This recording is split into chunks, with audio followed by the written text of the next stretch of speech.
Ya, Assalamualaikum warahmatullahi wabarakatuh. Syukur pada Allah dan salawat pada Rasulullah, pimpinan dan seluruh anggota Komisi 10, adik-adik dari BEM yang telah berhadir dari lintas kampus. Yang pertama saya ingin mengucapkan innalillahi wa inna ilaihi raji'un atas kebijakan yang diambil kenaikan UKT dengan tidak mempertimbangkan bagaimana keberlanjutan pendidikan anak bangsa. Karena apa? Kita tahu Indonesia tidak cukup sejahtera, sehingga bisa seenaknya kampus menaikkan biaya UKT. Karena memang ini, mohon maaf ya, kita ini sebetulnya Komisi 10 ini selalu terjebak dengan persoalan-persoalan di tengah-tengah kampus, sekolah, kebijakan yang diambil di saat kita sedang melaksanakan reses. UKT ini meningkat, itu sebetulnya kan ini sesuatu hal yang sangat tidak manusiawi. Kita ingin mencapai Indonesia Emas 2045, generasi emas gitu. Sementara mereka terkendala dengan pembiayaan. Kami memang Komisi 10 punya aspirasi untuk memberikan KIP kuliah. Tapi yang kuota yang kita dapatkan saja tidak bisa memberikan secara signifikan gitu ya terhadap calon mahasiswa yang membutuhkan. Konon lagi ketika mereka yang sudah berkuliah tidak mampu melanjutkan. Ini kan harusnya kebijakan itu harus betul-betul difikirkan, karena tugas kita mendidik yang ujung-ujung adalah manusia yang bisa memanusiakan manusia. Kalau tadi saya sekilas terakhir saya datang karena tadi sedang di Badan Legislasi, malah ada kebijakan kampus yang tidak memperbolehkan BEM berbicara, itu fatal sifatnya. Harusnya BEM itu menjadi mitra kerjanya kampus, yang nantinya suara mereka itu harus menjadi bahan pertimbangan kampus, karena ini kan organisasi yang mewakili mahasiswa di kampus gitu. Dengan lahirnya PTNBH, itu kampus kan diminta agar kampus ini bisa diberikan keleluasaan. Kemarin saya hadir di kegiatan Unsiah launching produk yang bisa bekerja sama dengan perusahaan-perusahaan komersil gitu ya, yang nantinya kan bisa berdampak terhadap peningkatan keuangan dari kampus itu sendiri, dari kreativitas, dari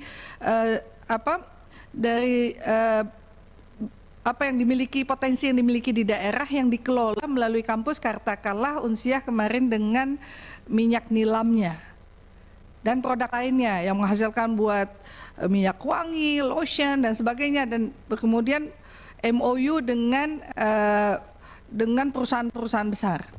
Nah, ketika anggaran itu terus dengan kreativitas kampus itu menambah, harusnya UKT menurun bukan meningkat.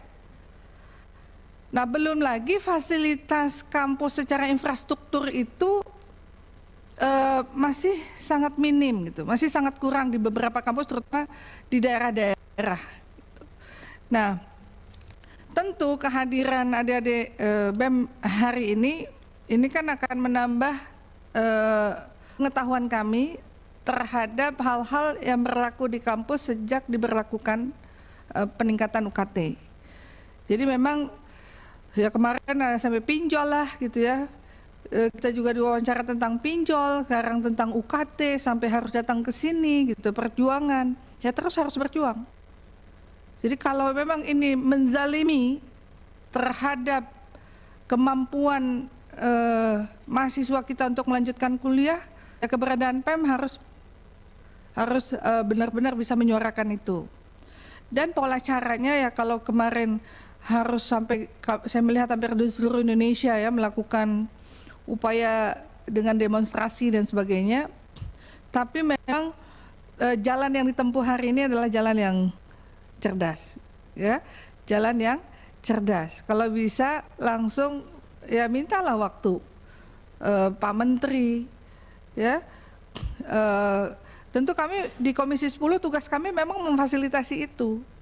Kalau Kang Dede ini memang sangat menjadi focal point kita gitu, yang selalu bisa mewakili lah kita semua.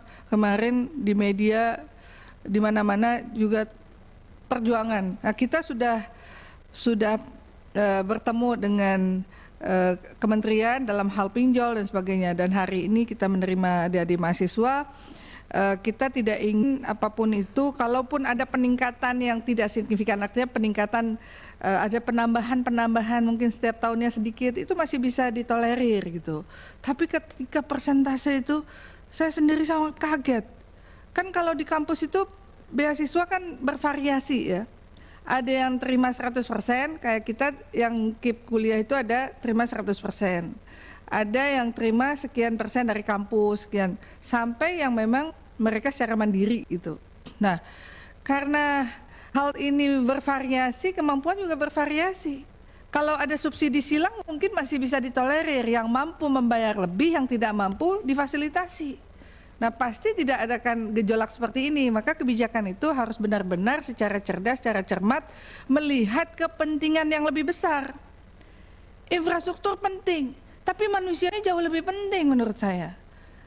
Insya Allah kita di Komisi 10 ini akan mencoba nantinya di dalam pertemuan ke depan, kita akan sampaikan hal ini agar kampus tidak bisa semena-mena dengan aturan yang ada untuk pengembangan kampus itu, sehingga yang dikorbankan adalah mahasiswanya.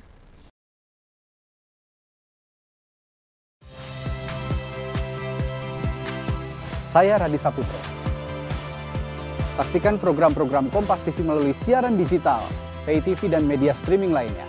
Kompas TV, independen, terpercaya.